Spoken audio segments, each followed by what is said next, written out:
Monsieur Housset, quel pédagogue a été historiquement le plus innovant? Ben, c'est-à-dire que tout pédagogue, a priori, est innovant, puisque, enfin, en tout cas, tout grand pédagogue, puisque la logique de tout pédagogue, c'est de dire non à ce qui se fait et pour essayer de faire autre chose. Alors, parfois ça marche, parfois ça marche pas, mais si on s'en tient, on va dire, à la France, on pourrait dire que le plus innovant avant, mais sans peut-être qu'il le sache, c'est Jean-Baptiste de Lassalle, parce qu'il a vraiment modifié en profondeur le fonctionnement pédagogique habituel des classes. Pas tellement d'ailleurs à l'époque où il l'a fait, mais surtout quand ça a été récupéré après. Donc ça c'est une chose. Mais en même temps, c'est lui qui est peut-être à la base de ce qu'on appelle une pédagogie traditionnelle, donc une pédagogie qu'on a du mal à dépasser. Et alors en ce sens-là, celui qui est peut-être, je dis bien peut-être, hein, aller le plus loin pour renverser cette logique de Jean-Baptiste de Lassalle, qui est de faire la même chose à tout le monde en même temps par un enseignant, un seul enseignant, c'est, on va dire, Célestin Freinet, qui est l'emblème quand même de l'innovation pédagogique en France, et qui le reste, hein, et qui le reste. Donc je dirais, voilà, dans le passé, Jean-Baptiste de Lassalle, et dans un temps plus présent, XXe siècle, c'est sans doute Célestin Freinet qui est la figure emblématique du faire autrement dans la classe. Qu'est-ce qui freine l'innovation à l'école? Alors d'abord, est-ce que l'innovation est freinée? Faut voir. Parce qu'il y a bien eu des aménagements au fur et à mesure, il y a bien eu intégration d'un certain nombre de choses au fur et à mesure. Par exemple, depuis le tableau noir, bon il n'est plus noir maintenant, mais ça a été une innovation majeure. L'estrade, ça a été une innovation majeure. Le cours d'une heure, alors là dans le secondaire, ça a été une innovation majeure. Donc il y a bien intégration d'un certain nombre de choses qui restent, qui semblent faire partie de... bah, c'est comme ça qu'il faut faire, quoi. Hein. Bon, alors après, pour aller plus loin, qu'est-ce qui freine? Peut-être que justement, il y a toute une logique qui est autour de qu'est-ce que c'est qu'enseigner. Hein. Bon. Qu'est-ce que c'est qu'enseigner? C'est avoir un savoir, c'est avoir quelqu'un qui est maître de ce savoir, bon, qu'on a appelé maître d'école, puis après qui est professeur, il professe, hein, bon, c'est quand même pas rien. Et puis tout ça, ce rapport privilégié entre le savoir et le maître, ou le professeur, c'est ce qui a, au fur et à mesure, structuré la situation pédagogique. Et ce qui a donné du sens à un certain type de fonctionnement qu'on va appeler en gros la pédagogie traditionnelle. Bon. Donc, où tout ça se fait, bien sûr, au bénéfice de l'élève. Et donc, si on veut freiner ça, il faut passer dans un autre paradigme, ou on va dire un autre processus, qui n'est plus un processus d'enseignement, proprement parler, mais un processus d'apprentissage, où l'axe dominant, c'est bien le rapport privilégié entre l'élève, cette fois, et le savoir. Non pas qu'il n'y ait pas de maître ou de professeur, mais à ce moment-là, le professeur a tout à fait un autre rôle, parce qu'il est une sorte d'accompagnateur de la situation d'apprentissage, il n'est plus un diffuseur du savoir.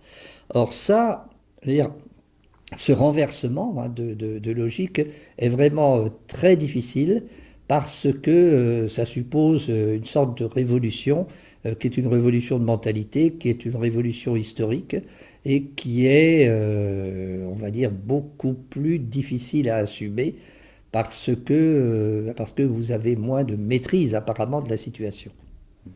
Donc il y a beaucoup de facteurs historiques, épistémologiques aussi, parce que, bon, évidemment, l'élève, est-ce que l'élève va savoir le savoir comme il faut? Est-ce qu'il va savoir faire pour réussir à comment savoir? On est, chacun d'entre nous, on est persuadé que si on explique bien, bon, et on peut expliquer bien précisément parce que c'est nous qui avons le savoir, si on explique bien, c'est la meilleure façon pour que l'autre apprenne, pour que l'élève apprenne. Oui, mais les théories de l'apprentissage montrent que c'est peut-être pas ça, justement, qu'il faudrait faire. Donc il y a tout un ensemble de facteurs qui expliquent que c'est pas facile de changer et que dans les faits, les changements sont quand même relativement restreints. D'où l'innovation doit-elle venir? Du bas de la pyramide, les enseignants, ou du haut de la pyramide, l'institution? Alors doit-elle? Doit-elle, je ne sais pas. Bon, enfin peut-être que si quand même, on verra. Peut-elle? D'où l'innovation peut-elle venir? Eh bien, on a vu quand même que ça pouvait venir soit d'un côté, soit de l'autre. Mais globalement, ça ne marche pas. Bon. Dans la plupart des cas, on va dire, si on est dans un système up-bottom, du haut en bas, c'est pas parce que l'institution décrète que ça va marcher. Bon. Ou alors on est dans un autre système bottom-up, c'est-à-dire un système où ça se diffuse. Là aussi, c'est très aléatoire et ça fonctionne pas énormément. C'est bien pour ça qu'on a affaire à ce qu'on appelle des mouvements pédagogiques, c'est-à-dire à des gens qui, à la base, pour la plupart, vont se rassembler ensemble de façon à pouvoir subsister à l'intérieur de l'institution en affirmant leurs différences, leurs spécificités et, on va dire, leurs croyances pédagogiques. Ceci étant, des fois ça marche quand même, que du haut en bas, parce que c'est quand même souvent de là que ça vient, bon, que du haut en bas, il y ait un effet. Bon. Effectivement, historiquement parlant, par exemple, on avait parlé tout à l'heure de Jean-Baptiste de La Salle. Bon. Jean-Baptiste de La Salle, lui, fonctionnait en bas, bon, et il a diffusé sa méthode simultanée, c'est-à-dire enseigner la même chose à tout le monde en même temps, au même moment, sous l'autorité d'un maître. Il l'a diffusée d'abord de façon très restreinte, et elle n'a été reprise ensuite que plus d'un siècle plus tard. Elle est devenue la méthode officielle, alors qu'il n'y avait vraiment aucune raison qu'elle le devienne, parce que l'institution l'a décidé. Mais l'institution l'a décidé, pourquoi? Parce que pour des raisons d'efficacité, pour des raisons aussi peut-être idéologiques, mais surtout parce que les enseignants, eux, étaient prêts à ce type de choses. Donc la condition pour que ça marche du haut en bas, c'est que les enseignants soient prêts à aller dans ce sens-là, c'est-à-dire à changer un certain nombre de choses, mais peut-être sans trop changer les choses. On a un deuxième exemple où ça marche, c'est ce qu'on appelle la pédagogie de soutien. Pédagogie de soutien qu'on trouve partout aujourd'hui, de la maternelle à l'université. Bon. Pourquoi ça marche? Ça marche parce que finalement, ça permet de faire un petit quelque chose sans changer fondamentalement les choses.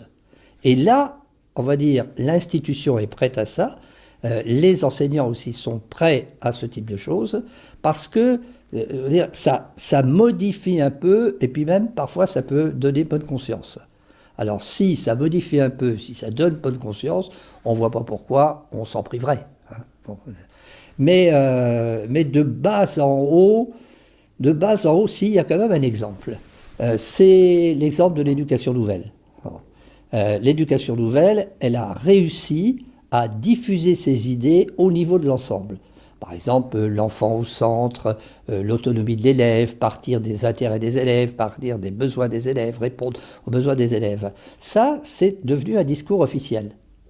Donc on peut dire que l'éducation nouvelle a réussi à diffuser ses idées au niveau officiel. Regardez les textes officiels, ils sont très ancrés là-dessus, mais pour autant, ils ont raté la diffusion au niveau des pratiques.